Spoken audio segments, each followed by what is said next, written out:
2, 1, 2, 1, 2. Hey, so I see a lot of, turn my mic up a little higher. A little higher, please. Turn the mic up, turn the mic up. Hey, so I see a lot of empty seats in the middle and a lot of folks standing up against the wall. Please, I know we're very limited when it comes to space, so please fill those empty spaces as quickly as possible. We want to get started like right now, but we can't start until all the seats are filled and as many folk off the wall. Now, there's an overflow room, too, in Ballroom C. Overflow room is in Ballroom C. So please, I see a lot of empty seats. Good morning, everybody.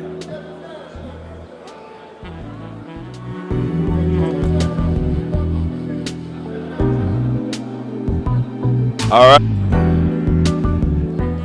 So, you know we're eating into Dr. West's time, everybody. So please, let's get seated. Please fill all the seats. I should not be seeing any empty seats at all. Yes, sir. Yes, sir. Yeah. I'm gonna introduce you, man. You need some love. That's all right, man. Because we're way behind time. It's 9:19. He's only here from 9:30 to 10. Yeah. Let me say, okay? Come, sit down. Good morning, everybody. Yeah, we got a great day planned for you today. Thank you for coming out, supporting KJLH. Please find these empty seats so we can get going now. We got some real famous people you want to see coming on this mic. We got to get these seats filled, so find your seat. Let's get it going, all right? And how about it for my brother that you hear every night on the radio from 7 to midnight, Mr. Kevin Nash. What's up, everybody? I gotta say good morning, good morning. Hey, how y'all feeling though? Good? Hey, this is another day that the Lord has made, and we should rejoice and be glad in this day, right? Now listen, I know some of us got high blood pressure, but we got blood pressure, right? We got the activity of our limbs, right? So if he woke you up this morning, give God some praise this morning, first and foremost. That was the first thing I did when I woke up this morning. Like, my eyes popped open like, thank you, Father. Thank you, Father. Hey, welcome to another KJLH Men's Empowerment Summit. Listen, we got to get this thing started as quickly as possible. Now, I promised myself to start right at 9 o'clock. It is 9:20 right now, and we're eating at the Dr. West's time. So please, there's a lot of empty seats. Let's fill these seats as quickly as possible, please. A lot of folks standing on the wall. If you want to sit comfortably, too, there's an overflow room in Ballroom C. Ballroom C. There's a video feed. And by the way, I have to say this. So if you thought that parking is free, it's not. You got to pay for parking. When you get back to your car, you're going to find a ticket on your car if you did not spend that $10 for that ticket. So I'm just giving you guys the heads up. All right. Shout going out to all the brothers in the building. Come on, y'all. Whoa. It is such a beautiful thing to see you guys out today on a Saturday morning. And shout going out all to all the ladies as well. We cannot do it without you. So love going out to all the ladies. We got a lot of things in store for you guys, and while I'm on stage, let me give credit where credit is due to the team that have put this thing together, who've been working behind the scene for months. Shout going out to our fearless leader, Vice President, General Manager, Karen Slade, everybody. Where's Karen? Karen, I mean, this lady works so hard. She's not one that just sits behind the desk and call the shots. She gets involved in everything and get her hands dirty. So props going out to Karen Slade, the whole marketing team, the mastermind, Mr. Ron Turner, General Sales Manager at KJLH. Props going out to Ade Lamar, everybody. Morning Drive with the Steve Harvey Morning Show. She's in the building. Love going out to Lon McHugh. I saw Guy Black. Props going out to Tammy Mack Our very own Andre Russell, spread the word. Our program director, Chris Malone, is here, everybody. Show him some love. We got Bobo in the building as well. Bobo, not gonna forget about you, baby, from the Steve Harvey Morning Show. Mr. Roland Bynum is here. Roland Bynum, show him some love. Hugh Fuller is here. Show him some love. All right, and let me shout out the Inglewood Unified School District too. So all the kids that you've seen outside came from the Inglewood Unified School District, the LA Unified School District, the Brotherhood Crusade, Compton Electric Speed Track and Field Club, and we got some superstars in the building too. So NBA Lakers superstar James Worthy is here, everybody. What? Inglewood's own D Smoke is here, everybody. Show him some love. We got Bishop Kenneth and First Lady Tagata Omer in the building, y'all. We got Asia Brown and Van Brown, the former mayor of Compton, in the building as well. And I got to show some love to our dear brother, Tavis Smiley is here, everybody. Thank you, man, for doing what you did, brother. He's responsible. Dr. West have been on our list, our wish list for the past couple years, and we got some messages that he could not make it. I called Tavis and, you know, got the message that he's not going to make it, and then he pushed and pushed and pushed and managed to get Dr. West here. So props going out to you, Mr. Tavis Smiley, man. Thank you for being a friend. Whoa, whoa. Mark Ridley Thomas is here, everybody. Thank you.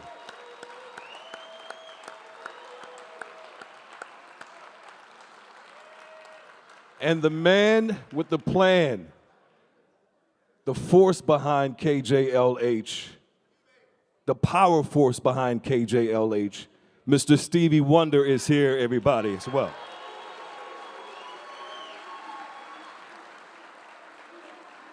Whew. Hey, listen, we're running behind time. Let's go and kick this thing off in prayer. Carson Mayor Pro Tem Jawan Hilton. There we go. First of all, I want to say thank you and welcome to the city of Carson. On behalf of the 100,000 people I have the pleasure of representing, we greet you. Let's bow our heads in a word of prayer. Father, how we thank you that you have taken this opportunity to empower and encourage us. Bless every facet of the program. In Jesus' name I pray. Amen. Then I want to introduce you to our state senator, Steve Bradford. Stephen Bradford, the new building that you see on Victoria, he got allocated about $6 million to our district, District 1, Cal State Dominguez. He is a champion, he's a fighter, and he's also a Toro. He is on his home campus. Give it up for our senator, Stephen Bradford. He's a Sigma, but I won't fault him. Hey, he wish he was. Good morning. Good morning. That is amazing. It's truly an honor to be here for the 7th Annual Men's Empowerment Summit. Give yourselves a round of applause for making this a priority. You could have been anywhere else this morning, but you chose to be right here with us to have incredible dialogue, not only for our young men and our older folks like myself, but for our women as well, to make sure that we're connected, knowing what's important to each and every one of us. You're going to have some amazing speakers here today, and I'm honored to be a partner with KJLH. Give KJLH a round of applause for the visionary leadership of putting this together. Again, it's going to be an exciting and informative summit, and we're going to discuss a wealth of ideas and solutions of improving our community. This year's theme is about manhood, the manhood plan, and Being a man is not just about being 18 and being able to make a baby. It's about being able to support your family, giving back to your community, being positive role models, and we're going to share all of that with you today. You have an amazing keynote speaker, a professor, intellectual, a critic, you name it, and a presidential candidate. How many know? Dr. Cornel West is here today. But I would be remiss if I didn't say we have a great deal of gratitude to Cal State Dominguez Hills for hosting this each and every year. Give this campus a round of applause. But most importantly, their visionary president, my friend, Dr. Thomas Parham, president of Cal State Dominguez Hills. He'll be speaking to you shortly, but under his tremendous leadership and partnership, we're able to do this. But we couldn't do it without our other partners, and I just want to recognize Delete the Divide, Chase Bank, the Concise Care Group, the Chicago School, and again, my alma mater, Cal State Dominguez Hills, for partnering with Men's Empowerment and KJLH to make this event possible. But again, for each and every one of you today, I'm not going to be here long, but I did want to talk about two pieces of legislation that I introduced this year, and we had a little trouble last night getting it off the floor, and that was SB 50, pretextual stops. You're familiar with that. That's when police stop you because your tail light's not working, or your registration slightly expired, or you have some air freshener hanging over your rearview mirror like Dante Wright did. And we know what happens when it happens to each and every one of us. Sometimes we lose our lives with that. So we're going to continue that fight. We weren't able to get it across the finish line, but it's going to be a 2-year bill.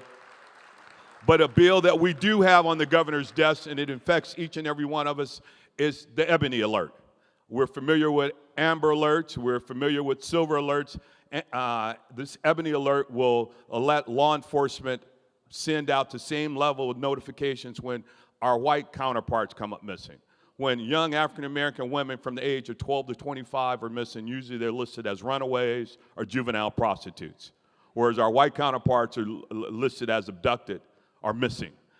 This Ebony Alert will make sure that they get the same level of resources, the same amount of attention, because despite being only 14% of the population, they represent 38% of people who come up missing each and every day in this country. So we want to make sure that's a priority. It's on the governor's desk. It's SB 673. So make sure you write the governor, email him, text him, and say sign 673. And if you can't remember, say sign the Ebony Alert. It's on his desk right now. And last but not least, we're working on reparations. I've spent the last 2 years on the reparations task force. You're going to have an amazing discussion here today on reparations. You're going to have a discussion on building generational wealth. You're going to have a sports broadcasting. You have James Worthy here. So I'm excited about this. I'm just asking all of you to be prepared to be encouraged, enlightened, entertained, but most importantly, empowered. Thank you for being here. God bless you. And without any further ado, I have the honor of introducing, again, the president of this amazing university, a great visionary, amazing educator, but a true warrior in the best sense of blackness, and just doing what's right all the time, encouraging people like myself, and that's none other than Dr. Thomas Parham, the president of Cal State Dominguez Hills. And a cool brother, too. And a cool brother. Before you go anywhere, Senator Bradford, stay put. Good morning, everybody. Let me try that again. I heard there was some men and women in the house. Good morning. Good morning. I'd never want us to take for granted what real courage looks like. We got too many people in positions. Ministers leading churches, politicians running state houses, and more interested in the position they hold than the principle they advocate for or the people they serve. If you want to know what servant leadership looks like, it looks like this brother right here, unapologetically black. Oh, we ain't done loving on him yet. Not only does he look out for this campus, his alma mater, but look out for all campuses that he can support. and he uses his position to empower people's lives. And when they wanted to fight him about the bill to make police officers accountable so you can't do some wrong, run to another department and act like you ain't got a track record following you, this the brother put that in place. When you look at NIL, this the brother put that in place. So I want to make sure that even in moments like this, when we walk out our politicians and they have a chance to greet crowds, you know who it is. It is not simply the district he represents. It is an entire people that he represents. So I want y'all to stand up and give his brother some love. This is my friend, Stephen Bradford, the state senator. Give it up.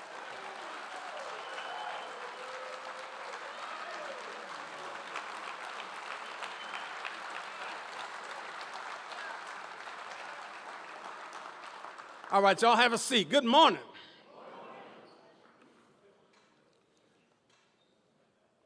As I said, those I've not had the pleasure of meeting, I am Dr. Thomas Parham, the president of your California State University, Dominguez Hills. This is the people's house.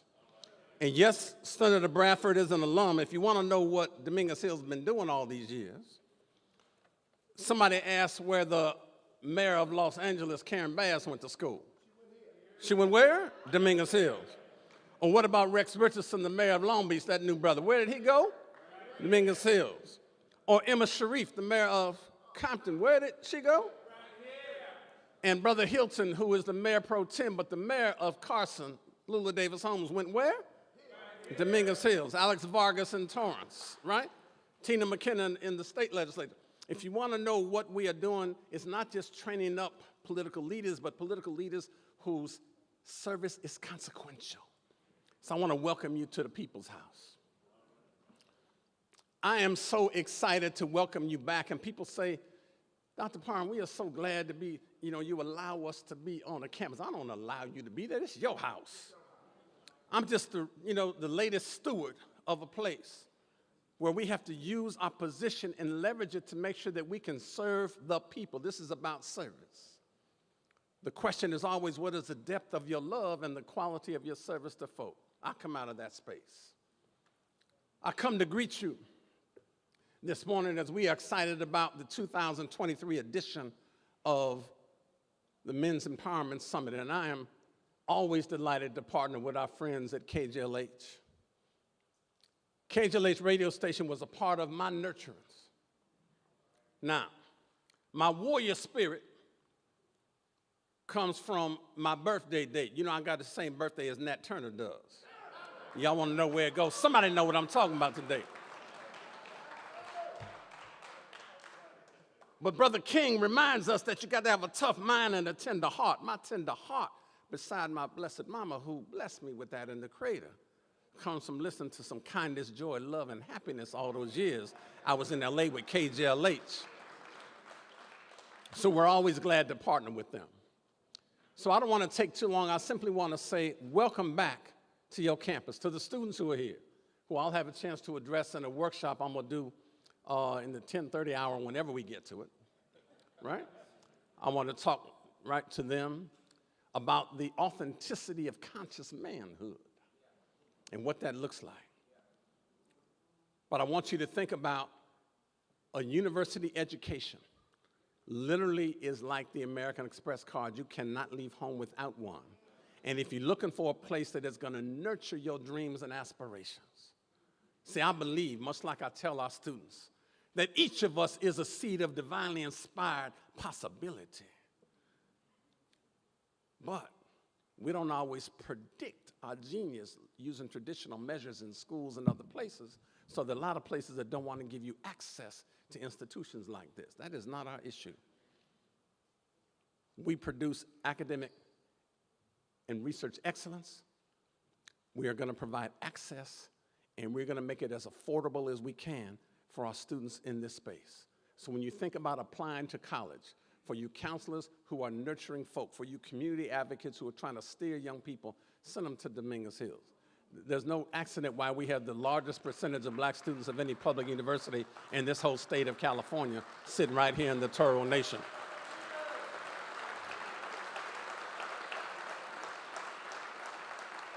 And if you want to know what nurturing looks like, We have a program here called the Male Success Alliance. Everybody say that with me, Male Success Alliance. Where my Male Success Alliance brothers at? Come on out here, y'all.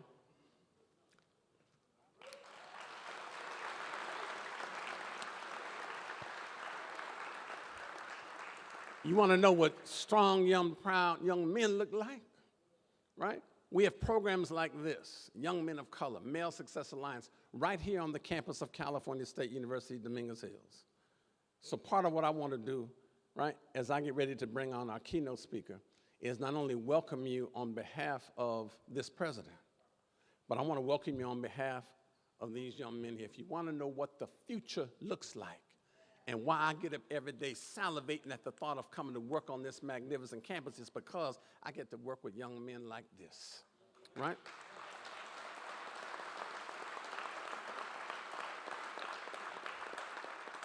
And lastly, I'll say, Brother Marcus Garvey always reminds us, if my memory is correct. Y'all know Brother Marcus, don't you? So I got some nationalists in me too. I'm not just with Brother Martin. I got some Brother Malcolm in me too now. No. It's about synthesizing opposites in fruitful harmony. Let me say that again. Life at its best is always a creative synthesis of opposites in fruitful harmony. But what I want to talk to you about is Marcus said, chance never satisfies the hope of a suffering people. It's only through hard work, persistence, and self-reliance by which the oppressed ever realize the light of their own freedom. What you are seeing here is self-reliance. What you are seeing here is our standing up, and we are not having to depend on other people to have to do for us what we can do for ourselves. This Empowerment Summit is a great example of that, and we are setting the way for these young men to take their space. So now it's my pleasure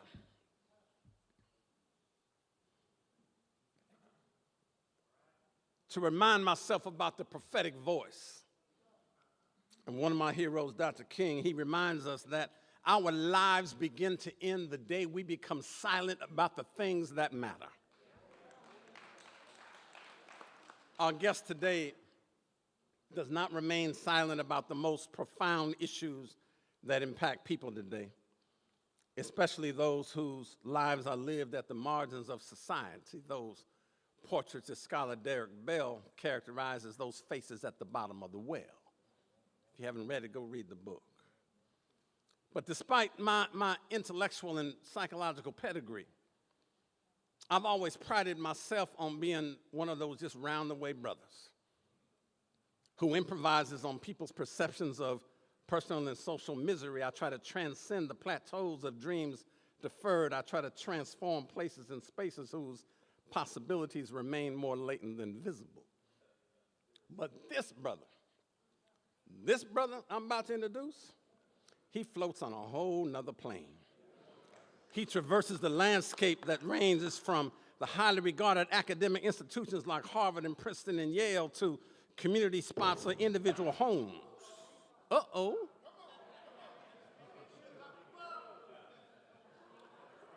Oh, don't get it twisted. We about to bring the thunder up in here. Just set it down. He goes also to community spots or individual homes just so he can revisit the vocal stylings of the Stevie Wonders or the Curtis Mayfields or the Nina Simones or Jerry Butler, or the instrumental stylings of John Coltrane or Joe Sample, or the narratives of Marvin Gaye or Sly Stone, because he never wants to lose the feelings of what the voices of the everyday people have to say on issues of joy and pain, excitement, depression, struggle, perseverance, compassion, empathy, courage, and love.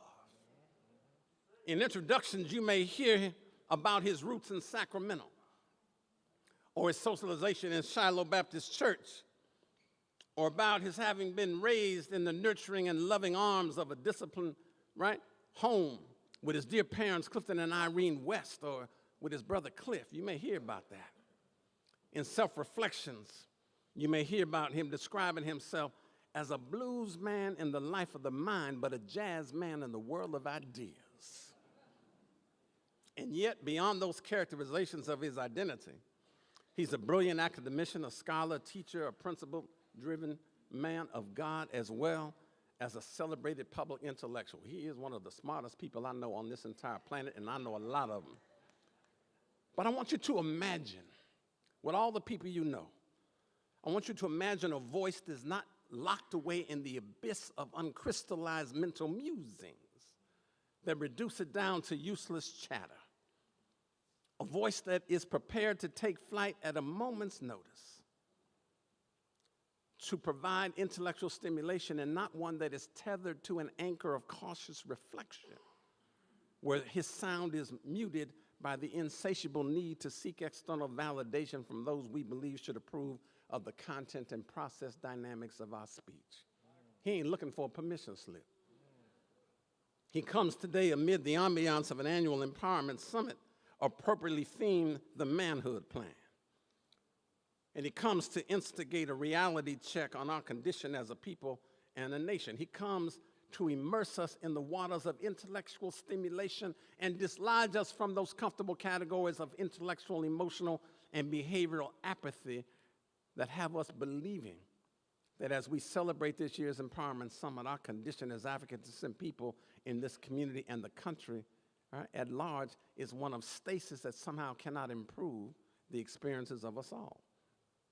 And so whether you hear his voice in the books, Prophecy, Deliverance, Hope on a Tightrope, Brother West, Living and Loving Out Loud, the Cornel West Reader, Prophetic Fragments, Democracy Matters, Black Prophetic Fire, Breaking Bread, Insurgent Black Intellectual Life, or my favorite, Race Matters, with my favorite essay, right? Black Strivings in a Twilight Civilization. Whether you hear that, his voice speaks with an uncompromising clarity, ladies and gentlemen, about the things that do and should matter in our lives. And these days, beyond his professorship at distinguished institutions, he's engaged in a campaign of truth and justice as he seeks to reintroduce America to the best of itself, trying to rediscover its dignity, its courage, its creativity that it somehow seems to have lost. And he's doing that through a run for the presidency of the United States. Ladies and gentlemen,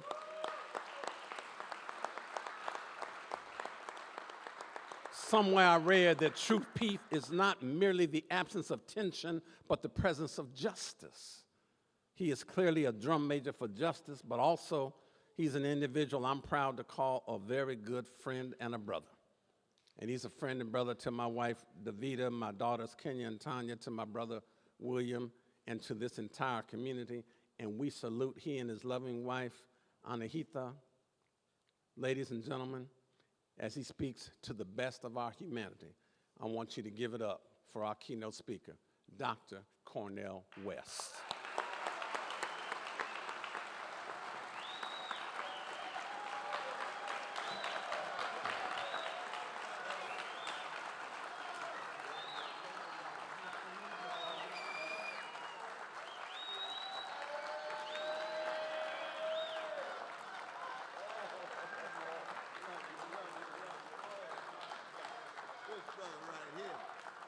Oh, you can tell this brother's my brother and my friend. Give it up for Mr. President, my dear brother, Thomas Parham. Give it up for Brother Thomas Parham. Oh, what a blessing, what a blessing. Oh, you all humble me by allowing me just to say a word. I must say, and when my dear brother Tavis calls, I come running. Where's Brother Tavis at? Where is he? Where is he in the house? There he is, there he is. Give it up for Brother Tavis, though. Love this brother. It's been over 35 years. And there's a brother like a blood brother for me, both of them, both Brother Tavis, but also Mark Riley Thomas is in the house, and I salute both of them. Oh, it's hard when you stand up for folk and the powers that be come at you with all kind of trumped up charges, but you stand with dignity anyway, and your friend stands next to you. Why? Because you're tied to something bigger than just the present. That's what we're talking about. Oh, yes, I want to thank my beloved, magnificent wife, Anahita Madabi West. Give it up for her as well. Give it up for her as well. And she's sitting next to the bishop and the first lady. The bishop and the first lady. But oh, Brother Andrew, Brother Chris, Brother Kevin, they're not just everyday brothers. They're extraordinary brothers who happen to be everyday, because everybody who dies is everyday, which means all of us are everyday, but we can be extraordinary. Oh, yes. But there is one brother in our midst who is beyond language, beyond words, beyond the power to describe, because his genius has affected us in ways that has been transformative and given us wind at our back. I'm talking about the greatest love warrior of his generation, Stevie Wonder. Let's just be honest about it. Let's just tell the truth.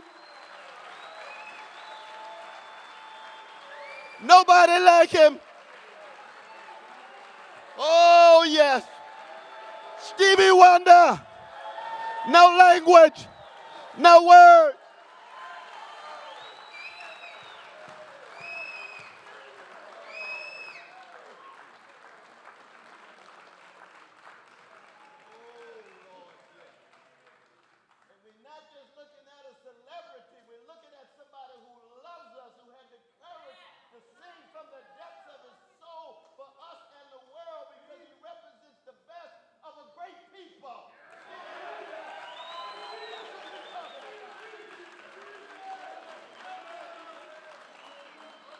You talking about the son of Lula Mae Hardaway and Calvin Hutkins, Stevie Wonder.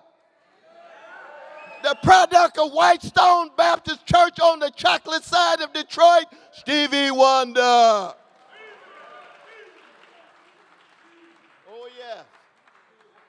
And it's very important that we never, ever view our great love warriors as some kind of isolated individuals. They come from a tradition of a great people who have been chronically hated for 400 years, but keep dishing out love warriors every generation.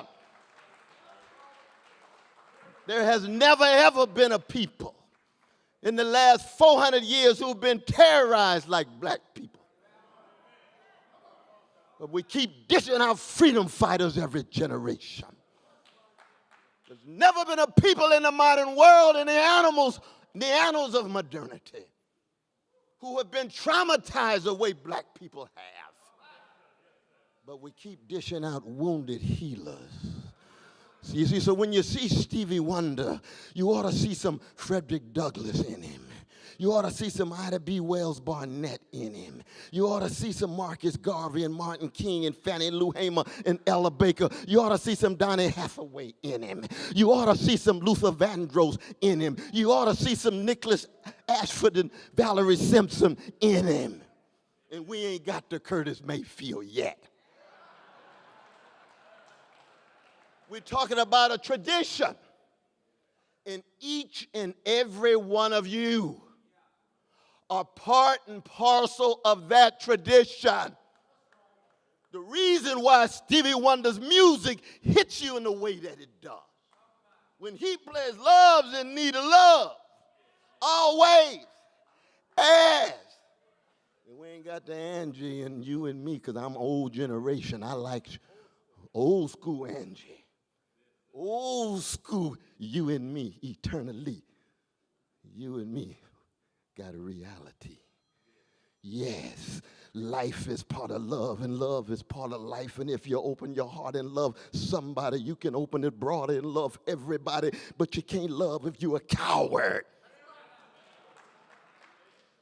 You can't talk about manhood if you're running around posing and posturing and saying one thing and doing something else. You can't talk about manhood if deep down you're really scared and intimidated and walking around laughing when it ain't funny and scratching when it don't itch. No, you can't talk about manhood. In the language of the great poet Lawrence Dunbar from Funk City, Dayton, Ohio, Sugar Foot, Ohio player. Fantastic voyage, Lakeside. Same city, But what did the great Paul Laurence Dunbar say? He said, too many of black folk and too many black men especially wearing the mask. Wearing the mask. And then here comes the genius from Harlem. Me and Anna hate to live on 110th Street in Columbus. I know we shouldn't say that with all these death threats, but I'm a Christian, so I got the armor. I read Ephesians 6.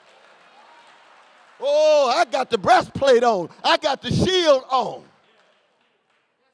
And what does James Baldwin say? Love forces us to take off the mask. We know we cannot live within, but fear we cannot live without. And one of the fundamental challenges to be a black man in America for 400 years, think of the great poem of Sterling Brown. Sterling Brown was a student of Amiri Baraka. Let us never forget the great Amiri Baraka. He was a teacher of Toni Morrison, so many others. What did Sterling Brown say in 1932 in his great classic Southern Road called Strong Men? I want each and every one of the brothers, I don't care what age you are, what color you look, but we always start on the chocolate side though now. Oh, I'll start on the chocolate side. But I get to the vanilla too, I get to the barrio, I get the indigenous peoples too, but no. He wrote a poem called Strong Men Keep On Coming.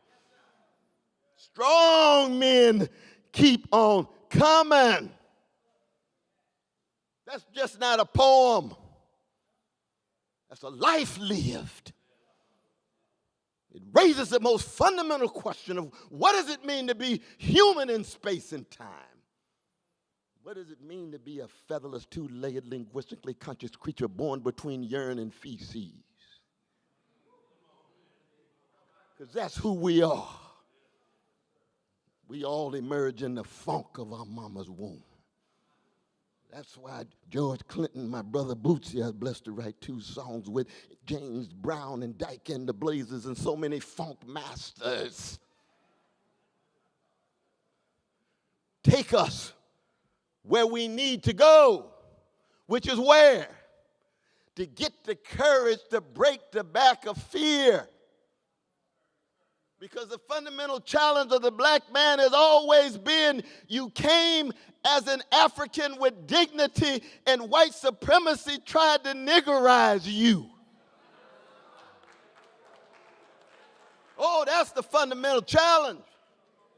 You show up on the boat from Africa with tremendous self-confidence and self-respect, but you've been sold into slavery and you're taken to the slave auction and on to plantation, and all the vicious white supremacist lies bombard you every day telling you you're less beautiful, you're less intelligent, you're less moral, and most importantly, trying to keep you so scared and fearful and intimidated you don't straighten your back up and think for yourself and love for yourself and laugh for yourself. We were just in Mississippi. People ask me, well, Brother West, why you start things off in Mississippi? Mississippi is ground zero for many of us. That's the Delta. We start to the Delta. What is it about the Delta? The Delta created the greatest genre of art in the 20th century, which is the blues. And the blues is part of the greatest tradition in the modern world, which is black music. There is no other tradition that has the highest levels of greatness when it comes to artistic creativity, when it comes to moral courage, when it comes to spiritual fortitude. To allow people not to allow despair to have the last word. And black people have always had to come to terms with how will we respond to catastrophe.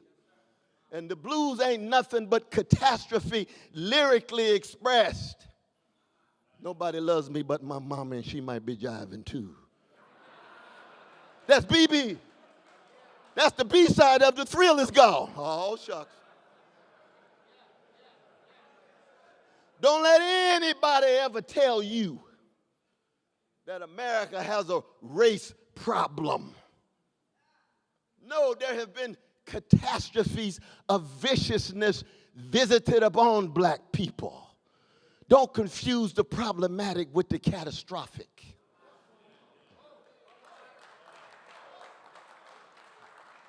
That anybody who's talking about a race problem has already deodorized the funk. Thank God for Bobby Womack. They've already sanitized it. They've already sterilized it, so it's that superficial stuff of race relations. No, we're talking about a people who are enslaved and terrorized and lynched and degraded and demeaned and told they're less than human by every major authority in the culture, from science and church and mosque and synagogue and mass media. That ain't no motherfucking problem. That's a catastrophe.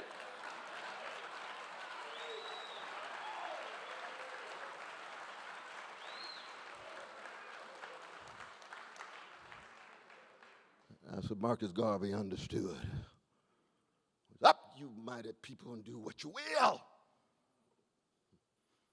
That's what Fannie Lou Hamer understood. That's what Mary Ellen Pleasant, you all know Sister Mary Ellen Pleasant, was the first black woman who was a millionaire. She gave John Brown $600,000 in 1857. When he was executed, she had the note from her in her pocket. She's from San Francisco. She married Robert Barron. He dropped dead. She got the money. Oh, the Lord works in mysterious ways. But what did she do with her money? She created centers for poor folk, for the addicted. She created centers for women dealing with domestic violence of cowardly brothers. Oh, yes, that's Mary Ann Pleasant. But she would begin every talk saying, I'd rather be a corpse than a coward. I'd rather be a corpse than a coward. That's what Brother Martin used to say, echoing her, I'd rather be dead than afraid. And as long as black men walking around acting like they big and bad, but when it's time to meet the test, you can't find some of them. When it's time to take a stand and straighten your back up, they got something else to do. We still love them. You see, I don't love black people in order for black people to love me back. I learned that from Irene B. West and Clifton West. I learned that from Shiloh Baptist Church of Willie P. Cook and Deacon Hinton and Sarah Ray, my vacation Bible school teacher. She said, you don't love folks, especially black folk, to love you back. You love them because they're worthy of being loved. You love them across no matter what, despite the grain. Why? Because love is about protecting, respecting, but also correcting. I learned that from my grandmama. I ain't going to go into details right now. Oh, I got corrected. All kind of scars and things. But oh, I knew she loved me. But she knew she was dealing with a catastrophe. And she knew, like the blues men and the blues women, that you have to honestly confront the catastrophe in order to work through it. If you're in denial, if you're trying to avoid it, there's a good chance that you just concerned about yourself and you forgot about Jamal and Letitia, who's still locked in the hoods with communities of decrepit schools and indecent housing and don't have access to health care and dealing with guns and all kind of mess and drugs, and you walking around parading like you so successful. Oh, how truncated, how narrow. You think it was just a problem and you overcame it. No, the catastrophe affects all of us. All of us. And part of the greatness of our musicians have always been the vanguard of our movement because they have been the most truth-telling. They have been the most beauty-giving. They have been the most joy-sharing. Look at Louis Armstrong and Dizzy Gillespie. They got so much joy flowing out of them every minute of the day. Look at all of that beauty of a Sarah Vaughan and a Billie Holiday. I know this is just for the brothers, but we understand we part of a culture and a community and a tradition, so the sisters are towering too. But we got our Nat King Coles and Johnny Hartmans, yes. And Duke Ellingtons and Count Basie's, not just names. And what is it about them? They are not afraid. They are free black men. And what they say and what they do becomes a foretaste of the freedom for everybody. Never forget 1837 when Henry Highland Garnett spoke to the first gathering of free Negroes in Philadelphia. He had one leg because he had lost a leg fighting for black people. He was leaning on his crutch, probably with a little gangster lean.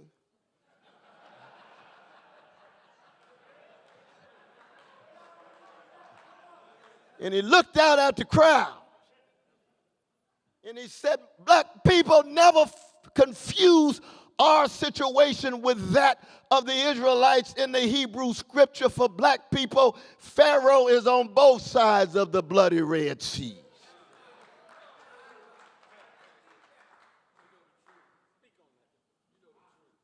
And a brother in the last row said, could somebody sing a song, please?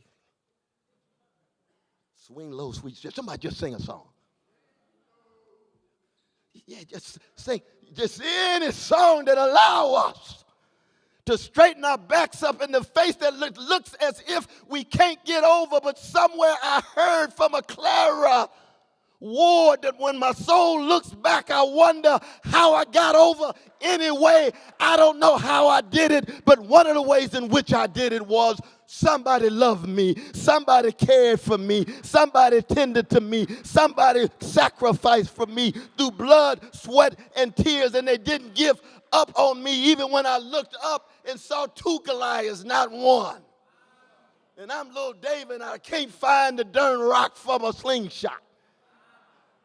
But oh, here comes a great people anyway in the face of overwhelming catastrophe that will teach the whole world how to love and what love is, and justice is what love looks like in public. So there's always a connection between talking about vicious forms of poverty as a result of predatory capitalist processes in which 1% of the population own 90% of the wealth, and 3 individuals have wealth equivalent to 50% of fellow citizens, 160 million people. That's a key sweat moment. Something just ain't right. Something just ain't right. All of these luxuries for the few, and the precious everyday people in the name of Sly Stone, who used to play organ in my church every 5th Sunday, known as Sylvester from Vallejo, like Confunction, like E40. He wrote a song called Stand. Tavis made a film called Stand. You've been sitting much too long. There's a permanent crease in your right and wrong. Stand as a midget standing tall and the giant beside him about to fall. Stand. There's a cross for you to bear. Things to go through if you're going anywhere. When you think of manhood empowerment, think of Martin Luther King Jr. in the paddy wagon in the dark with the German shepherd from Atlanta on his way to Reidsville prison all by himself. Daddy King told me when Brother Martin got out, Mark, you know what I'm talking about. You had a SCLC and so many things. Martin couldn't even walk a straight line. Daddy King cried for his son. First thing that Martin says, this is the cross we must bear for the freedom of our people. That's love. That's courage. That's not talking about hope. That's being a hope. And the first voice he wanted to hear was who? The genius from New Orleans, the genius from Chicago, Mahalia Jackson. He needed Mahaya's music. Sing a little Precious Lord of Thomas Dorsey coming out of Pilgrim's Baptist Church on the chocolate side of Chicago. I got to have some power. I don't think I can make it, but oh, if I can still straighten my back up. Yes, that's the standard. All of us don't have to meet that standard. I know I can't meet that standard. Oh, no, not me. I got too much gangster in me. Oh, I got too much thug in me. That's why I'm not a preacher, Bishop. It's hard enough for the Lord to use a cracked vessel like me from the pew. And I like the nightclub too much, but we're going to go into all that. But I'm going to be true to Jesus. Oh, I'm going to be true to myself. I'm going to be true to Irene and Clifton. I'm going to be true to Reverend Cook. I'm going to be true to Martin and Malcolm, not because they some kind of hero that's abstract.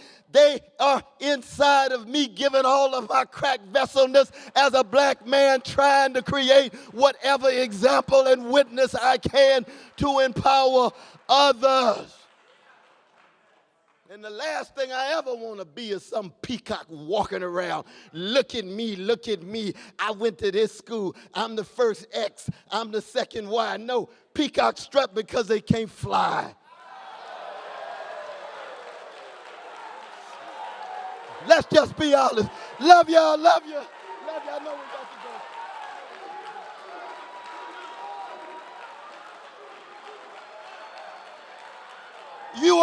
You are eagles. You're not peacocks. You're eagles. You fly with nobility and a spiritual royalty, and you look low on the least of these coming out of the 25th chapter of Matthew. And if we're true to our musicians, if we're true to our great artists, then you understand what it means to have style with a smile and a great tradition of a great people in humility. Because our anthem is what? Lift every. It's not lift every echo. You can't be great if you're just an imitation and a copy of somebody else. You got to find your voice in each and every one of you. Just like your fingerprint. You got a voice. Oh, I'm going to get a little Christian here. God can use courageous voices right now. These are grim times. These are dim times. This ain't nothing new for black people. If we straighten our backs up with a vision and a willingness to fight for the least of these, for poor and working people here and around the world, we shall see that caravan of love that the Isley brothers sang about, and the love train of the OJs, and the love supreme of John Coltrane are not just songs, but they put in action through the manhood plan for empowerment. God bless you all. Stay strong in what you do.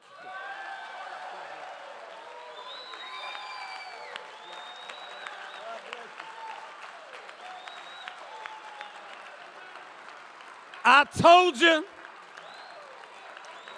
dislodging us from our comfortable categories of intellectual apathy. This is Cornel West.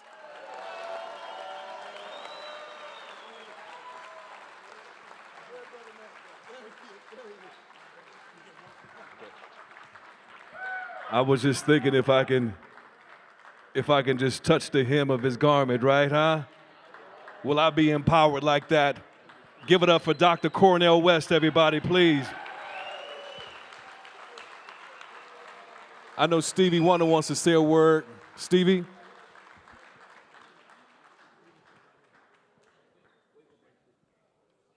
Ladies and gentlemen, Stevie Wonder.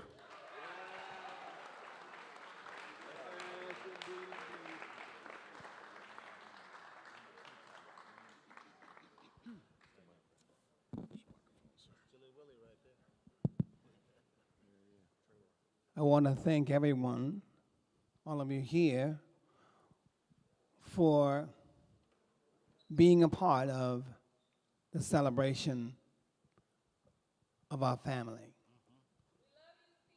Love you too. And definitely thank you for being a part of this KJLH Men Empowerment Summit. I just wanted to say to all of you, we have a lot of work to do, and so we have to commit ourselves to making our culture, the people that are the original people of the planet, committed to really doing something about fixing our world. It is our responsibility, and it must be our commitment. This is why I have written the songs that I've written, sang the songs that I sing, and I will continue to do that with pride. I wanted to acknowledge the general manager of KJLH, Ms. Karen Slade.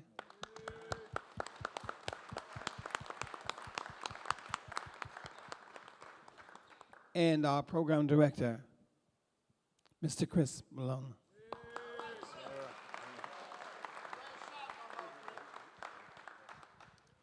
And I know Tevis is here. I just saw him.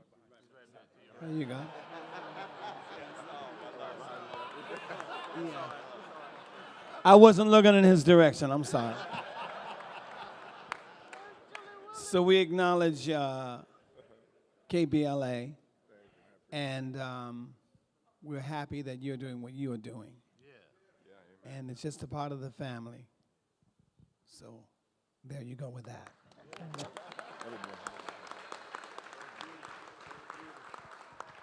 A great friend, a man that we support, and is only trying to do what he could do to help his child. Amen. I support that. And I would think that if someone who was doing his best for his child would be so accused, what about those who were once the leaders of this nation not being charged with the crimes that they've committed?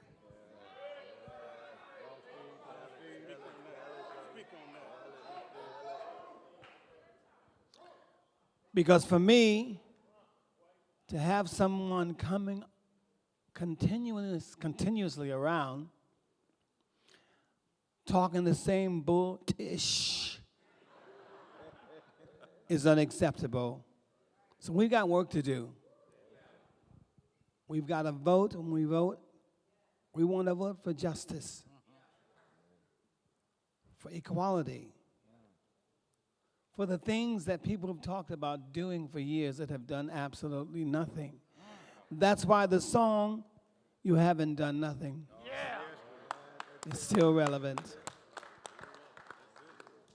That's why my writing, we can't put it in the hands of fate. We have to put it in our hands of faith in each other and those of us conscious people of whatever ethnicity you are from, to step out and stand strong and do what you need to do. Stop playing. I love you. God bless you. I'm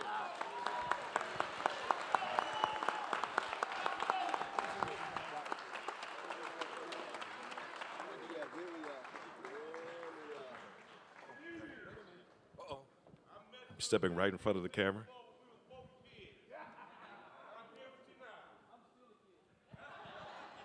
Hey, so let me give everyone a heads up too. So if you're looking for your sessions, your breakout sessions, there's a QR code right in the front. To scan that QR code, and all the instructions, the map, everything else is on that QR code. One more time, Mr. Stevie Wonder, everybody, come on. Trey, you got a surprise special guest you want to bring out right quick? Ladies and gentlemen, I got a question for you. Are there any Laker fans in the audience? Any Laker fans? Well, in addition to all these legends that you see out here on the floor, we got another legend. We got another legend over there. Ladies and gentlemen, from the Showtime Lakers, James Worthy, ladies and gentlemen. James Worthy. Big game, James Worthy. Now listen, James is on a panel over in the other building on mental health. So he'll be over there. You can go over and meet James and say hi. Say hey, James. What's happening, Laker Nation? How you doing? I see you, number 42. I see you. Come on over to the mental health panel. It's going to be nice, very informative, and a lot of good discussion. Big game, James Worthy. LA Lakers, ladies and gentlemen. Yay. And right now we got another heavyweight that's going to be coming to the stage. And here to introduce you to the next person, he's part of the Steve Harvey Morning Show. Where are the Steve Harvey Morning Show fans? From the Steve Harvey Morning Show, here comes Bobo. How y'all feeling today? Make some noise. If y'all feeling loved, make some noise. If you know someone loves you, make some noise. If you need an extra $20 in your pocket, make some noise. I can't help you with that. I was just curious. It was a question. It was a question. That's all it was. First of all, I want to thank everybody for coming out today, man. I appreciate it. It's so good to see all my fellas out here getting all this knowledge, all this information, and it's totally free. So we have this room filled. I want this doubled next year. I want us to need a bigger venue next year. Can y'all make that happen for us? So what I'm going to do is I'm going to get off this mic, and I got to bring somebody to the stage.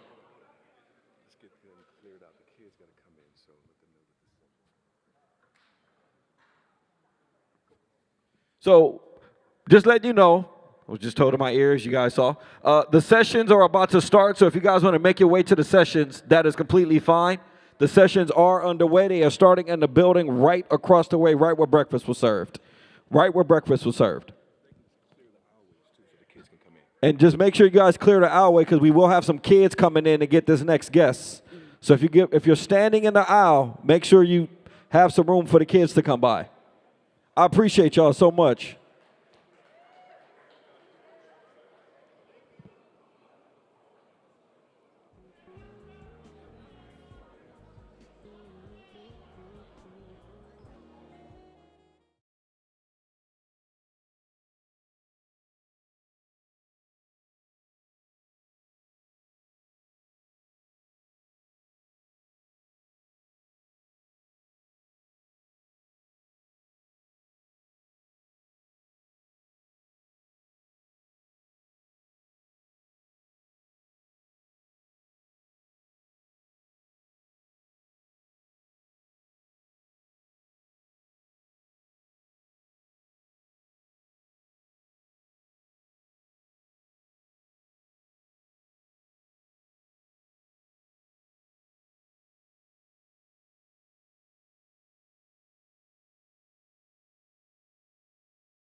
What up, y'all?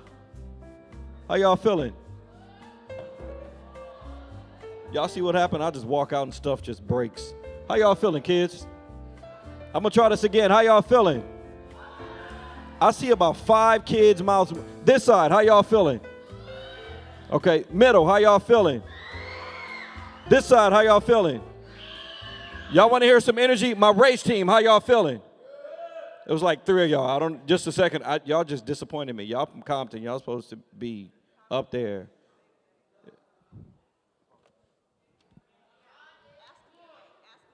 So, y'all ready for y'all next act? Y'all next guest speaker?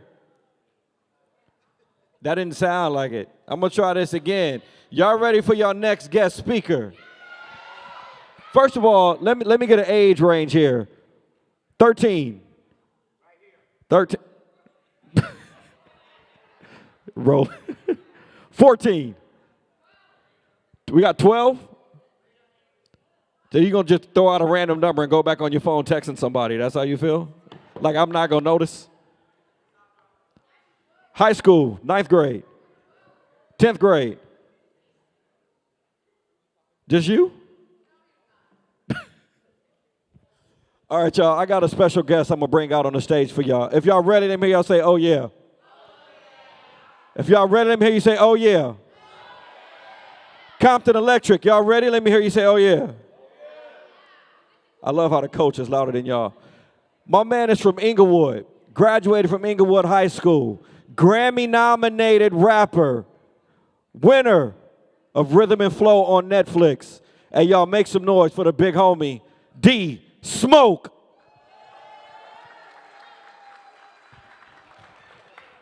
What's up? What's up? So I'm going to just take my time real quick. I'm going to take my time and get a good look at y'all. How y'all doing today? Let's try that one more time. How y'all doing today? Awesome. Awesome. Y'all look good, beautiful young people. So how you doing? When I was asked to speak, I was told that it was a group of all men.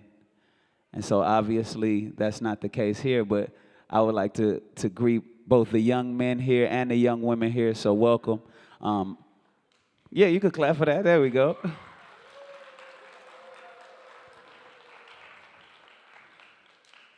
And so I want to start off because I have a firm belief that not only what makes you a young man or a young woman, but just what makes you a strong person is how you confront challenges, right? There's a quote that I like that says, courage is not the absence of fear, but how you respond to fear. Raise your hand if you've ever been just like terribly afraid, like if you've ever been scared. Okay, put your hands down. Raise your hands if you've, and just to see who's in the room and what, raise your hands if you've ever heard gunshots. When I was in 4th grade, I heard gunshots. I'm just proud that I could say I did not pee in my pants, but I was terrified, right? So if you hear gunshots and you don't know where the bullets are flying, that's a very terrifying feeling, right? So courage is not the absence of fear, but how you respond in the face of fear. So there's this call and response that I want to practice with you all today. When I say what is it, right? I want y'all to say it's nothing. All right, can y'all do that?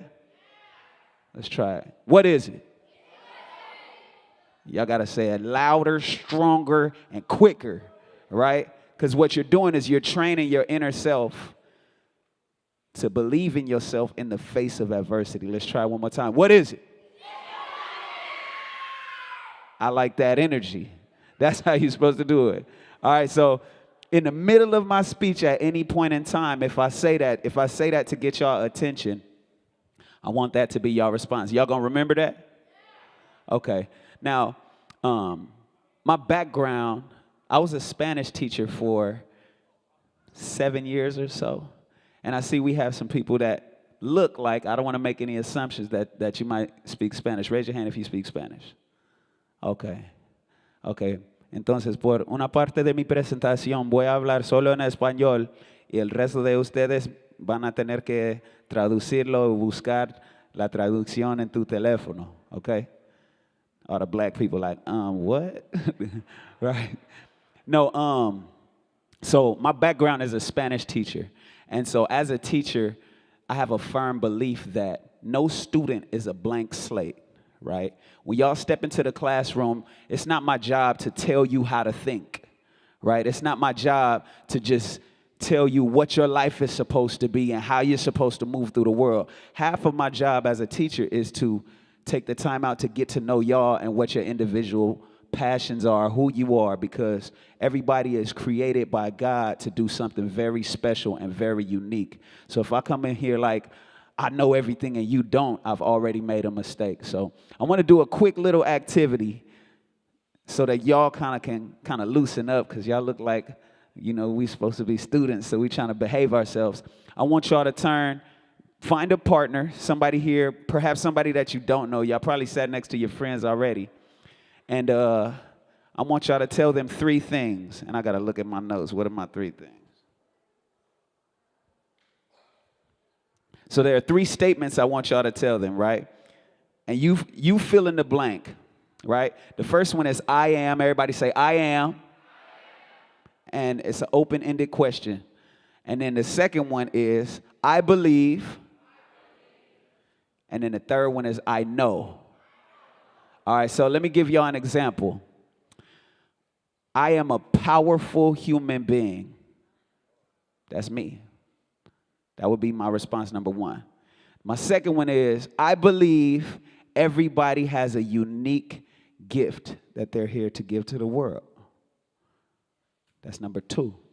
The third one is I know that no matter what, my mama gonna love me.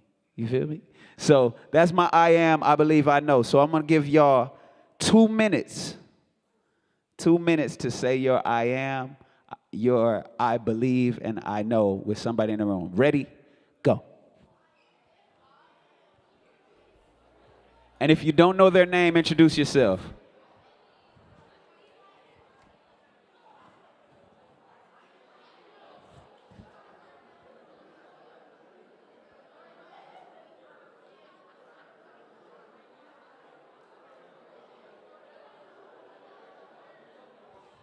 I see some people over here that's not participating. I will call you out.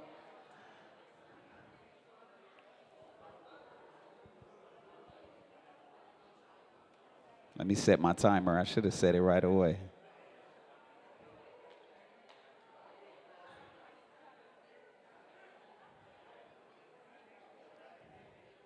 Y'all got 1minute, 15 seconds left.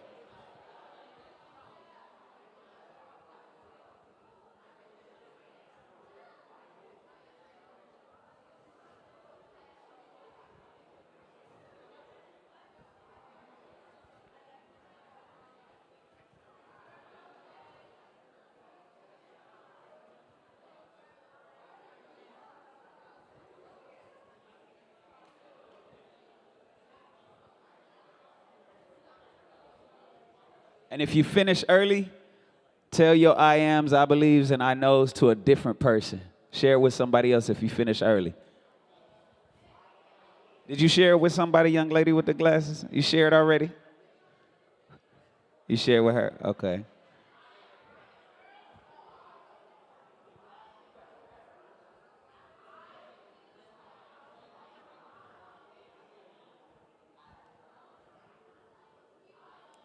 Ten seconds.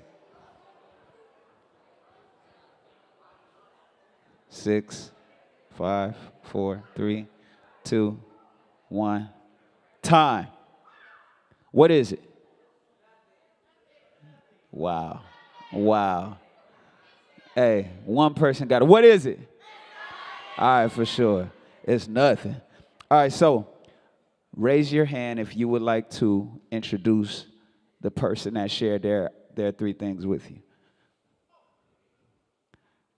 Can you let her put her hand up? It turned into a wrestling match real quick. Yes. Akila, okay. Everybody say hi, Akila. She's shy. And share with us one of her I ams, I believes, and I knows.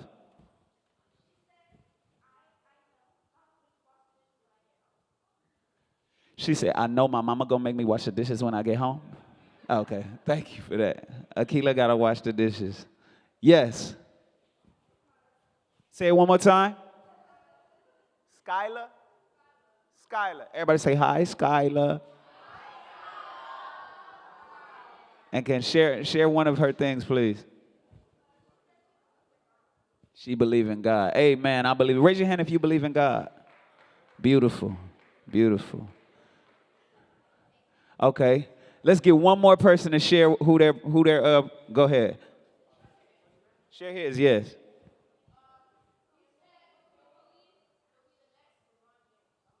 Hey, there we go. Everybody clap it up. Wait, you didn't say clap it up for him. Now you didn't say his name. What is his name? Enan Dylan. Dylan Jones?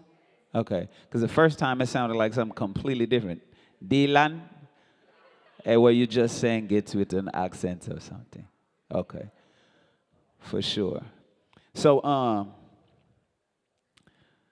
I appreciate that you guys were open enough to share a little bit of information about yourselves with somebody, right? Sometimes we have an idea of what it looks like to be strong, but sometimes being strong means being open. Sometimes being strong means being vulnerable and being able to share the true version of yourself with somebody else, right? So I want to do exactly the same thing. One of my earliest memories, my father was locked up in jail before I could remember, right? By the time I was like 4 years old, my dad was locked up. Y'all still wrestling and fighting over there? What y'all doing? Okay. Before I can remember, my father was locked up. My dad went to jail, and I later found out it's for crimes he committed to sustain a drug addiction. It was the 80s, and Pops at the time was addicted to the most popular drug in the 80s that hit all black communities. It was crack cocaine, right? Somebody said, yes. Like, what? That's a response. So Pops was locked up when I was a kid, and I remember going to school with that soft spot, right? It's like, you know, I remember kids being like, yo mama this. Raise your hand if you've ever heard somebody say yo mama jokes, right? So yo mama jokes were super common. You know, yo mama so big, she jumped up in the air and got stuck, right? Yo mama so skinny, she could hula hoop with a Cheerio. You know what I'm saying? Stuff like that, right? So a lot of people are super sensitive to yo mama jokes, right? But for me, how many of y'all can imagine what I was sensitive to? If anybody said anything about my pops, it was a problem, right? And I promise you that, right? So me and my brothers, we went to, we used to walk to catch the bus, right? We walked to catch the bus. We hopped on the bus, and I was only 6 years old. Literally, I was a little kid, or 7, mind you. I'm 7 years old. I get on the bus, and y'all remember being so little that the seat to the bus was higher than your head, right? So that's how short I was. The seat was higher than my head. And y'all remember how thin the cushion on the seat was. So if somebody kicking the back of the seat, it's like they kicking you right in the back.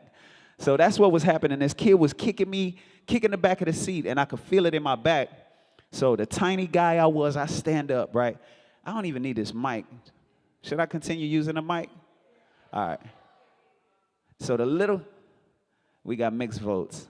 So the little guy I stand up in the seat and I turn around, and I wasn't even, I didn't ask for fights right away, but if it was brought to me, I was taught to handle it. So I turn around, I'm like, hey man, stop kicking my chair, right? And so kids, sometimes they just want to test the water. So he's like, or what? Da-da-da-da-da. He starts talking trash, and it turns into a little bagging session. He was like, your mama's so ugly, right? And I'm like, okay, but just don't say nothing about my dad. So I like to bait them and see if they would do it. Well, your grandmother, don't say nothing about my dad. Your auntie, yeah, whatever. I see my auntie all the time, but don't say nothing about what? My dad. And then I think I baited him just enough to where he paused. He was like, he's not going to do anything. And he looks at me, he's like, well, your dad, before he could get the words out. right? And I remember he started crying before I finished punching him. So I remember and I'm not advocating violence at all. I'm just telling y'all a true story. This kid is crying and I'm punching him in the cry face, right? So I'm so little that the bus driver, he looks back, it's a fight happening. He literally grabs me, carries me to the front, and sets me down as like, go home, right? Because the bus hadn't even taken off yet. You know, and raise your hand if you've ever gotten a fight, and then what's the first thing you do? Cry. Who said it? The first thing you do after the fight, it don't matter if you win or lose. And that was my thing. I won, but after the fight, I'm like, he shouldn't have said nothing about my dad. He was mean, right? But I beat him up. So I go home to my mom, tears still in my eyes, and I tell my mom what happened. And at this time, I'm not sure if I'm going to get in trouble. And guess what my mom did? She did not whoop me. He said, whoop me. She did not whoop me. She made me a meal, right? She made me some food and was like, it's okay, baby, because she understood that that was a soft spot. Now, what's interesting is that when my father was away, in the absence of a real man in my home, I thought that being tough is what made me a man, right? When my dad came home, we went from fighting in school all the time to being in karate class, so still learning and loving combat, but in a very structured and disciplined way, right? So the presence of real mentors, and people who can guide you and show you and be an example to you, it immediately changed my life, starting with my father, and then throughout my life, it was always about having a mentor who is an example of where I want to be, right? So there are three things that I wanted to leave you guys with, because I'm not going to hold y'all up too long. There are three things I wanted to leave y'all with that as you guys mature, right, you guys have a whole lot of growth. You're gonna go through seasons of life, go through challenges and things, but I believe in equipping young people with healthy principles that guide how you move through the world. All right, so the first thing, there's a quote that says, you're either in the gym or the hospital. And somebody give me what you think that means before I explain it. You're either in the gym or the hospital. What does that mean? Yes. Oh, beat or get beat. I'm not mad at that. Interesting. Anybody else? Yes. Hey, you either working hard at the gym or you're getting in trouble at the hospital. One more person. How you doing, by the way? Good to see you. Okay, so the gym represents a place where you prepare before the challenge, right? If you're in a sport, you're in the gym putting in work, getting ready for the season, right? The hospital represents the place where you go in response to an injury, in response to something that happens, right? So when you're in the gym, it's like, I'm going to get strong so that when I'm confronted with challenges, I'm prepared. When you're in the hospital, it's, I haven't prepared. I've allowed life to inflict its will on me versus the other way around. So some things about things that allow you to really, some principles that allow you to really apply that quote, right? I want y'all to repeat after me. Say, define success. Let's do that again. Define success for yourself. Don't let anybody tell you what success looks like, or don't allow your environment to tell you what success is. There are a lot of people who have somebody else's view of success that are not happy. There are a lot of people with money that are not happy because they're doing something that they don't love, right? I'd rather be in the right place for free than get paid to be in the wrong place. So a lot of people...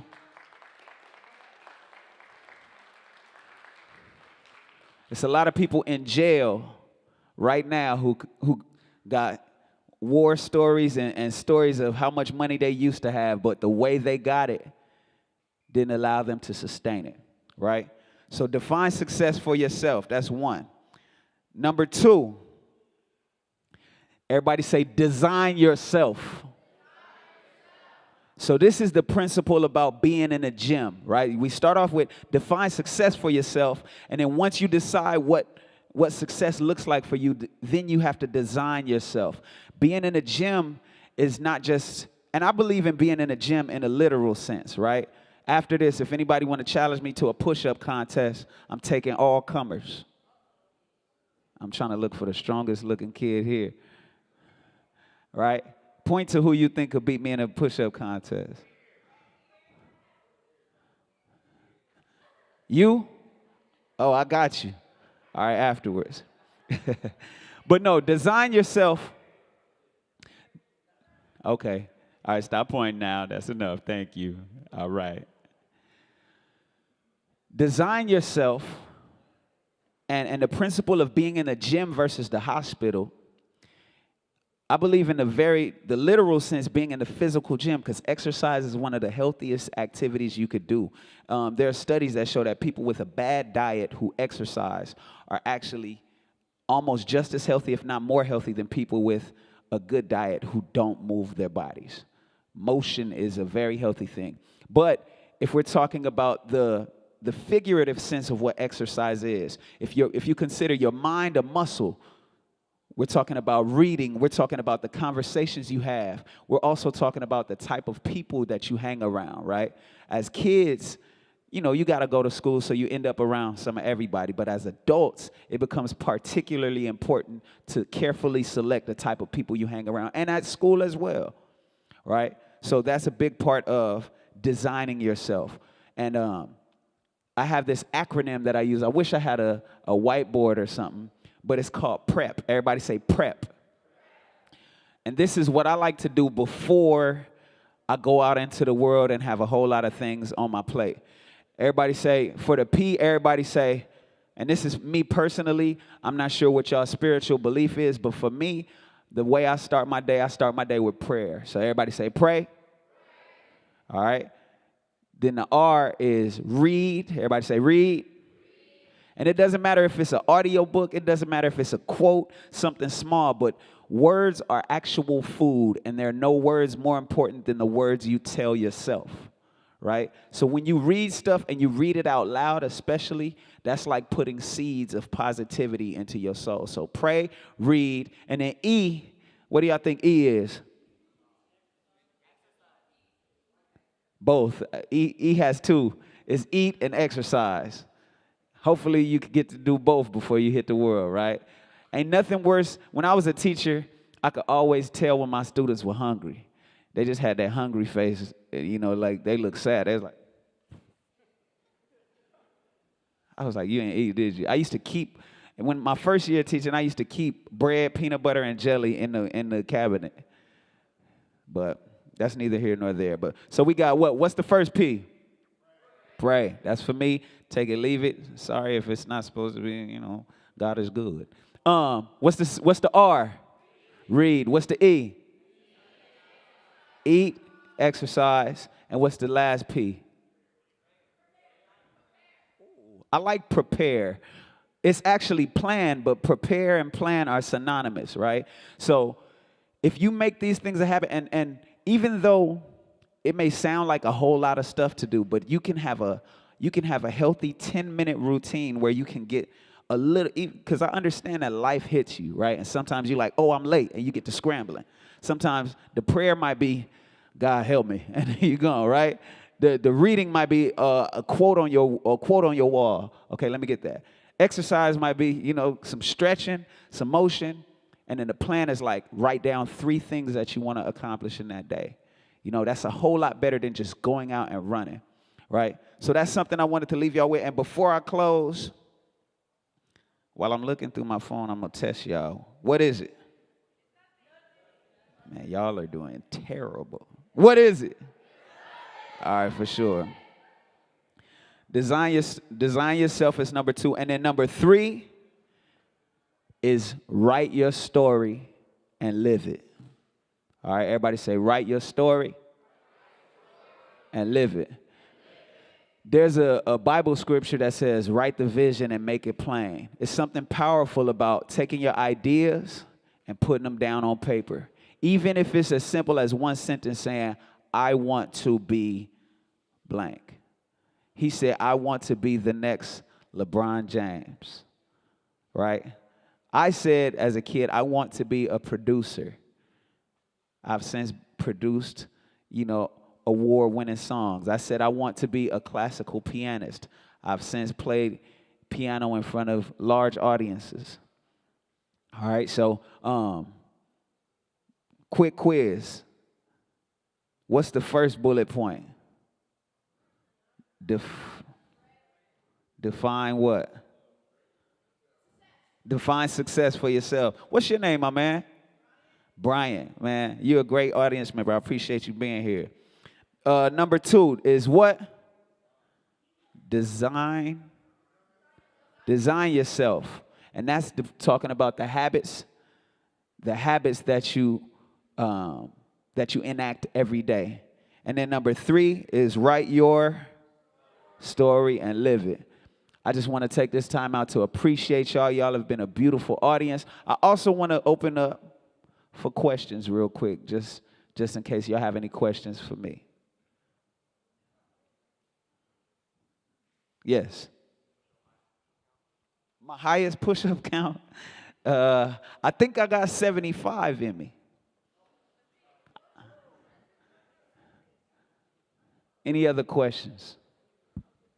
Yes. I sound like J. Cole? Okay, thank you. J. Cole is an incredible rapper. You talk about my speaking voice? Got you.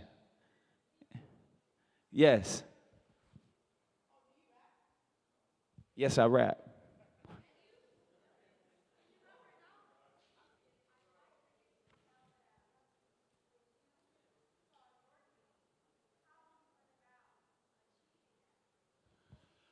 Thank you so much. That's a good question.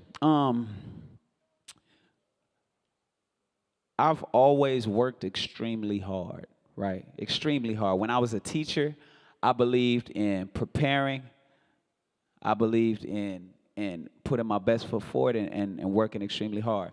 What changed my life is when I decided to be consistent. I started putting out content once a week, and it was content, the question that I wanted to answer is what makes me different as an artist. So I started putting out content called Run the Subtitles, where I would rap in English and Spanish, and then when I was rapping in English, I would have Spanish subtitles, and when I was rapping in Spanish, I would have English subtitles, and then the internet just picked it up, and they were like, who is this black dude out of Inglewood that's rapping in multiple languages and stuff? Next thing you know, I get a phone call where they're like, hey, look, we want you to be on this show called Rhythm and Flow. And then I went on Rhythm and Flow, and it was a lot of dope rappers there, and I just kept watching them fall off one by one, And the next thing you know, by the end of it, I'm looking in front of Cardi B, Chance the Rapper, and T.I., and they're like, and it's a dude next to me named Flawless. And they're like, and the winner is, and I just waited.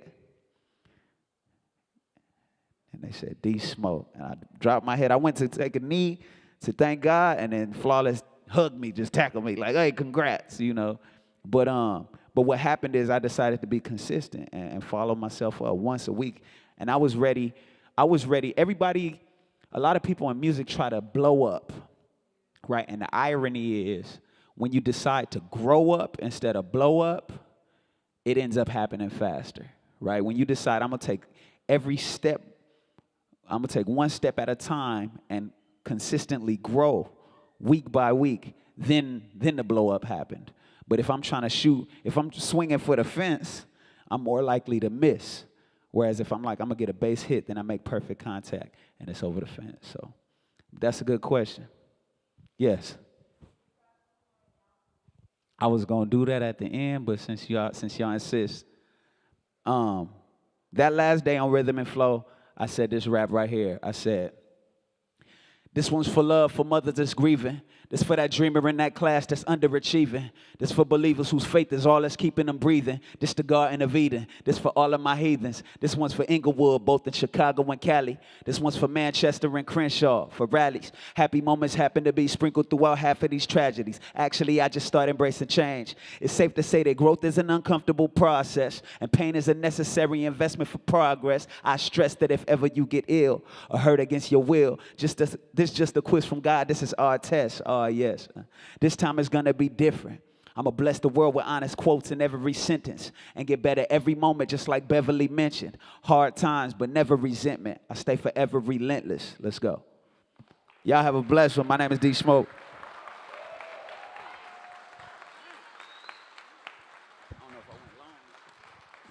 Yo, one more time. D Smoke, y'all. So y'all got to make sure y'all follow my man at D Smoke 7, right? D Smoke 7.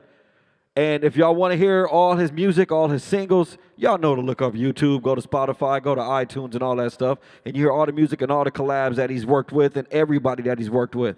I want to let you guys know, kids, how many of y'all into playing video games? How many of y'all good at Madden? How many of y'all good at NBA 2K? How many of y'all play Mario Kart? That's what I'm talking about. That's my game right there. So right after our next presentation, our next speaker, we're going to have a e-sports gaming panel. So for all of you guys that are into video games, if you don't know, you can now get paid for playing video games. There's entire leagues. So make sure right after our next speaker, you guys stick around and hang out for that one. All right, if that's cool, say, oh, yeah. Cool. I'm bringing up our next speaker. Going to drop some knowledge. The president of Cal State Dominguez Hills, Dr. Parham. Y'all make some noise.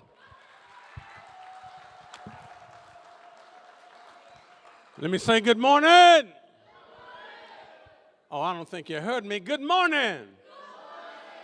DJ Smoke, come here for a minute, brother. Because I love his 3 lessons. Every moment is a teaching moment. But there's one I want you to focus on that hit me when you were talking about it's better to grow up than blow up, right? But one of the things he didn't tell you about his work, even for the old school heads and us that don't hear or listen to a lot of rap, but I know about this brother. But one of the reasons why he is successful, right, and I need you to hear me on this one, right, is because what he did is he produced excellence. And if you learn how to produce excellence, excellence will bring you opportunity. You will not have to tell anybody how good, how smart, how dope you are, right? Opportunities will just come oozing out the woodwork, and that's what's happening for this brother. Not just because he's black, not just because he's good, but because he produces excellence. One more time, if you would, if you want to know, because we're about to talk about what are the challenges of African-centered maleness, you've just heard about some of those challenges.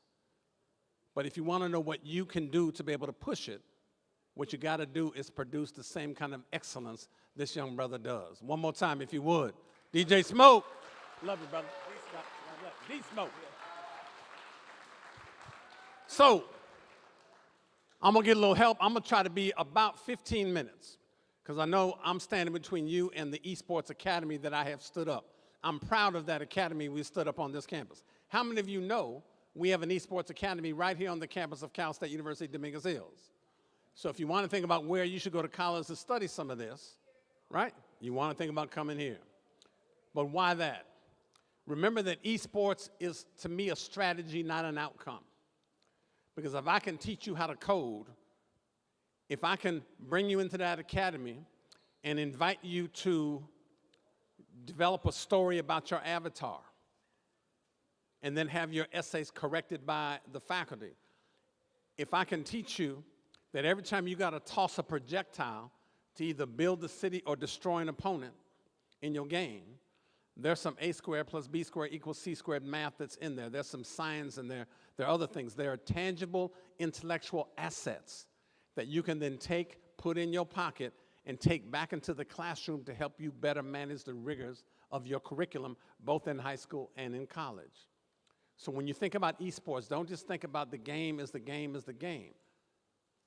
Esports is a strategy, not just an outcome. The strategy is to equip you with the skills you need to be successful. So young man in the bottle, I need you to hold down on that bottle for a moment, right? I know the human attention span is all of like 22 minutes. I'm only going to be 15. So however you take notes, pull your phones out, let's take some notes. So let's go to the first slide. I start out with a set of assumptions, and I want you students to be clear about this. Number one is that there's a parallel process between the law of digestion and the way in which you eat and digest food and the strategies that we should employ in working with young men of color. So I'm talking about black men.